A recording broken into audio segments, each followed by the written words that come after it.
Hello. So the refraction. Let's see the students very nicely over here. Now we will see about a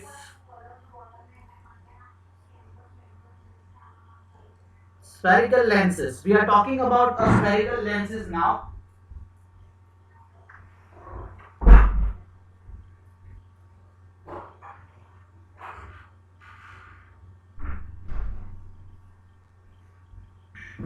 What are the spherical lenses? That's what we have to understand here. Okay. So you must have observed that watchmaker.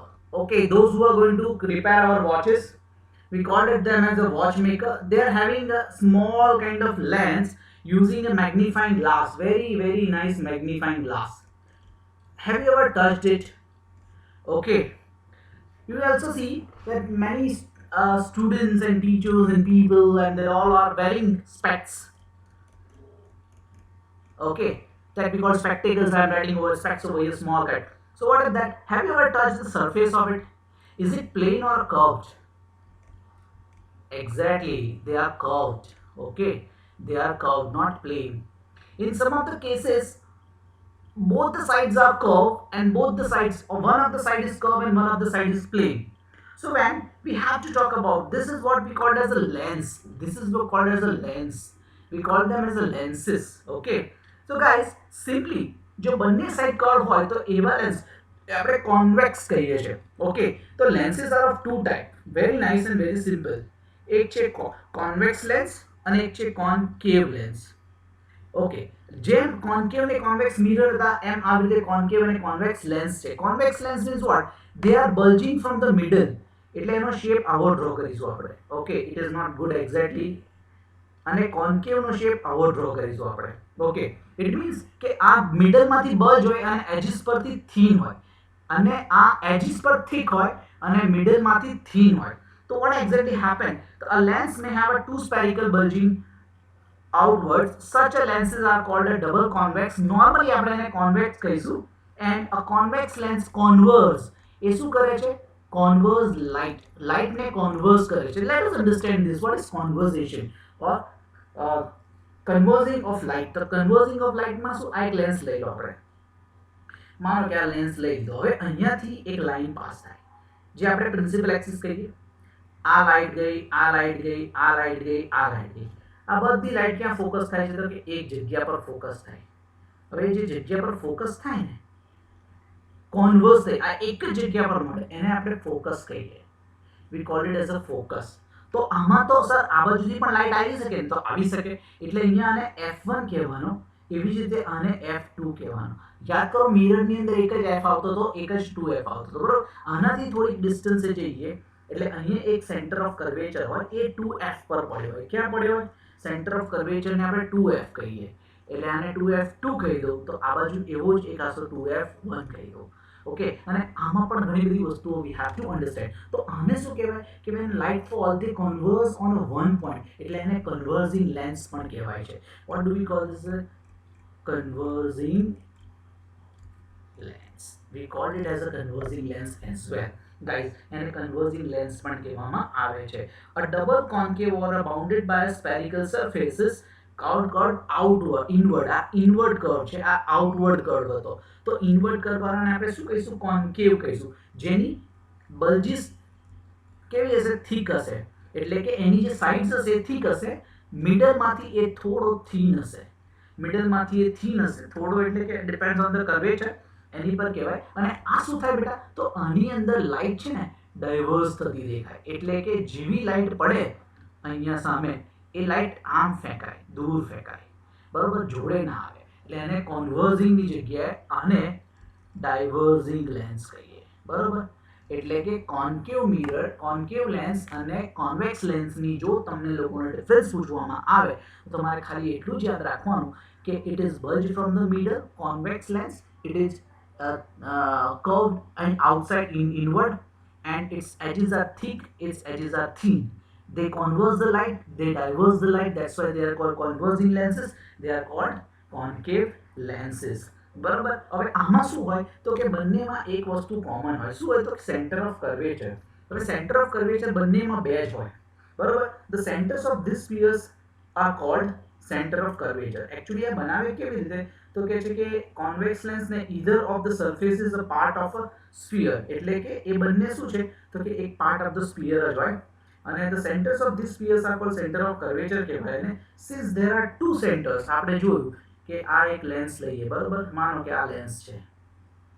Okay, થોડોક આવો આડો અડધો રહ્યો છે, વાંધો નહીં. આ જગ્યા પર એનું ઓપ્ટિકલ સેન્ટર છે, ઓ છે. અહીંયા એનો ફોકસ પડે છે એફ, આ બાજુ વાળાને F1 કહી દો, આ બાજુ વાળાને F2 કહી દો. બંને બાજુ ફોકસ આવશે એટલે બે ફોકલ પોઈન્ટ આવે. એક ઓ લેટર જેમાંથી સેન્ટર પોઈન્ટ પાસ થતો હોય એને આપણે ઓપ્ટિકલ સેન્ટર અને ઓ કહીશું, ઓપ્ટિકલ સેન્ટર કહીશું, અને એનાથી ડબલ ડિસ્ટન્સ પર આવેલું હોય એને સેન્ટર ઓફ કર્વેચર કહીશું. શું કહીશું? સેન્ટર ઓફ કર્વેચર, બરોબર.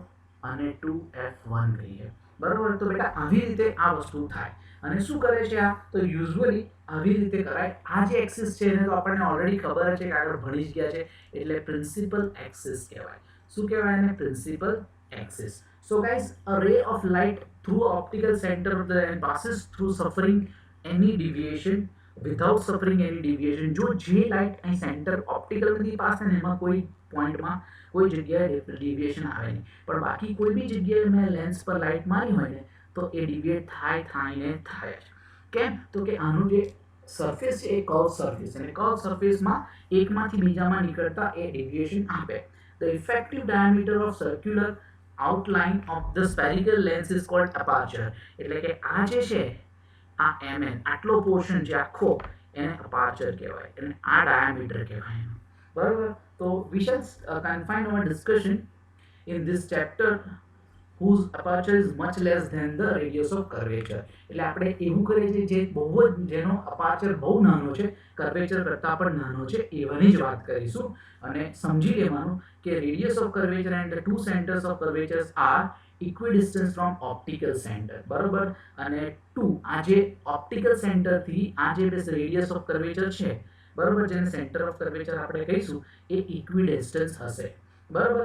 Vote happens when parallel rays incident on it? તો જો સમજો કે જ્યારે પેરેલલ રે, તમે બહુ મસ્ત વસ્તુ કરી હશે, એક મેગ્નિફાઇંગ ગ્લાસ લઈ લેવાનો, મેગ્નિફાઇંગ લેન્સ લઈ લેવાનો, અને પછી જતું રહેવાનું બહાર સનલાઇટમાં. હવે સનલાઇટમાં શું કે નીચે કોટન મૂકવાનું, ભીનું નહીં કોરું કોટન મૂકવાનું, અને પછી સનલાઇટને એને આજુબાજુ કરી ઉપર નીચે કરી અને ત્યાં એની પર કોટન પર એક બ્લેક ડોટ આવે ને એવી રીતે કરવાનું. અને what happen there? You will see a metal, એ સળગવા માંડશે, અથવા તો you will feel like that it's burning like sun, burning like some cotton. તો બર્ન થાય, વોટ ડઝ ઇટ મીન? આ શું થયું? એ કેચ ફાયર પણ કરી લે ઘણીવાર, અને ઘણીવાર આપણને સ્મેલ પર માણે. તો vote exactly happen? We have converged the sun rays which are falling on this parallelly and focused on one point. અને એ જે ફોકસ આવ્યું ને એ એકચ્યુઅલી સનની ઇમેજ છે. Okay, so what happened then? So now this caused a concentration of sunlight generate a heat energy અને એને burn કરે. તો આવી વસ્તુ આપણને ખ્યાલ આવે છે.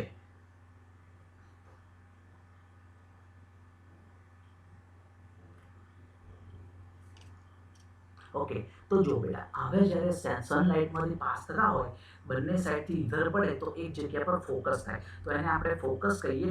અને કોન્કેવ લેન્સીસ ને કોન્વેક્સ લેન્સીસની અંદર અલગ અલગ આવે. કોન્વેક્સ લેન્સમાં કન્વર્સ થાય, કોન્કેવ લેન્સમાં ડાયવર્સ થાય. અને આ વસ્તુ આપણે જેમ આગળ શીખ્યા હતા, બરોબર, એવી જ રીતે આપણે આની અંદર પણ શીખવાની છે ઇમેજ ફોર્મેશન, બરોબર. અને ઇમેજ ફોર્મેશનમાં આપણે જે રૂલ્સ યુઝ કર્યા હતા same kind of rules can be used over here. તો એ આપણે રૂલ જોઈ લઈએ. 3 રૂલ છે કે જે 3 રૂલ આપણે બહુ કામના છે. શાના માટે? તો કે forming image formation by the lenses. તો પહેલા હું કોન્કેવ ને કોન્વેક્સની વાત કરું. આ કોન્કેવ છે, આ કોન્વેક્સ તો આ કોન્કેવ છે. આ બંને વચ્ચેથી એક લાઈન જે છે પાસ થાય છે. મારો આ કોન્વેક્સ થોડો આગો પાછો છે એટલે તમારે સમજી લેવાનું એ કેવો છે, બરોબર. હવે અહીંયા F1 કહી દઈએ છે, બરોબર, અને અહીંયા F2 કહી દઈએ છે.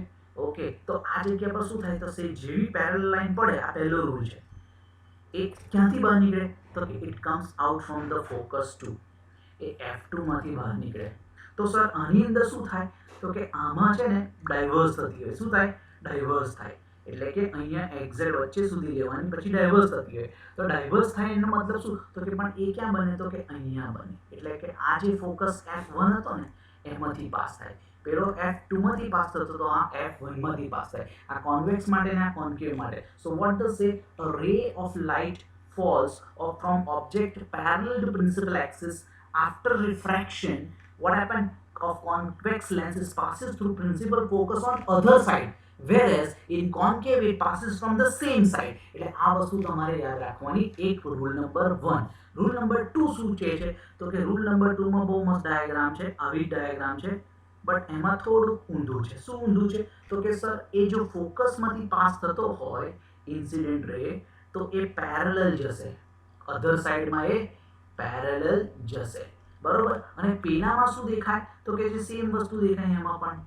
Okay I just draw it in arbitrary તો આ અહીંયાથી નીકળ્યો તો પેરેલલ જ જવાનો છે બટ એ અહીંયાથી ફોકસમાંથી આપણને નીકળતો હોય એવો આપણને દેખાશે okay so what happen a ray light passing through a principal focus after refraction will emerge parallel to the principal axis આટલું તમારે યાદ રાખવાનું છે બરાબર અને થર્ડ આ ડાયાગ્રામ તમારે વ્યવસ્થિત રીતે ડ્રો કરવાની છે I am drawing it with the help of hand because it's computer over here અને તે છેલ્લું આપણે જે હતું એ ઓપ્ટિકલ સેન્ટર પરથી પાસ થતો હોય લાઇટ તો સીધી જ નીકળી જાય કે કોઈ દિવસ ડેવિએશન મારે નહીં એવું આપણે ઓલરેડી શીખી ગયા so guys using this 3 laws we are going to draw lots of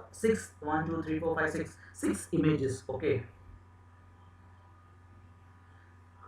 for lenses બરાબર that we will see in another video હવે વાત કરીએ તો ઇમેજ કેવી આવશે તો મોટે ભાગે કોન્વેક્સ લેન્સીસમાં રિયલ અને ઇન્વર્ટેડ ઇમેજ મળશે કેવી મળશે રિયલ અને ઇન્વર્ટેડ ઇમેજ whereas કોન્કેવમાં કેવી આવશે તો કે કોન્કેવ મિડ લેન્સીસમાં વર્ચ્યુઅલ અને ઇરેક્ટ આવશે કેવી આવશે વર્ચ્યુઅલ અને ઇરેક્ટ અને આના ઘણા બધા યુઝિસ છે આપણા માટે એના યુઝિસ પણ ઘણા બધા that also we can see in the later half of the chapter. Thank you. Have a nice day.